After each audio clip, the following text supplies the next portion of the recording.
सुदमिया सुदमिया रे सुदमिया रे सुदमिया अरे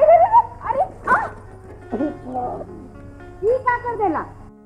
इतना लंबा चौड़ा रास्ता में धक्का मार देला। अखिया में रतुंदी हो गइल बा का? अरे हर बात तो सुन ना हम ना सुना। अरे सुन ये तो। तो रोज की आदत बा। मजाक मत कर। अरे तहार चिट्ठी आइल बा। इतनी को से लेके इतना बड़ हो गई, आज तक चिट्ठियां ना आई और आज चिट्ठी आ गई है ना।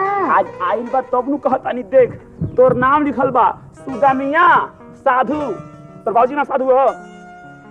तो हमरा का मालूम, हम कोनो पढ़ल लिखल बानी। तो पढ़, हमरा से पढ़।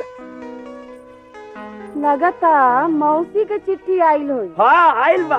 ठीक बा, जल्दी से पढ़ के सुनाओ। रजिस्ट्री हो, तोर बाबूजी को नहीं खींच सकत हम, तोरे मिली।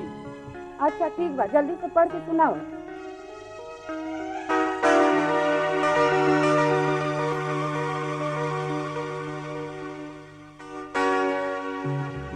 हाँ ये तो बुझाता लव लेटर।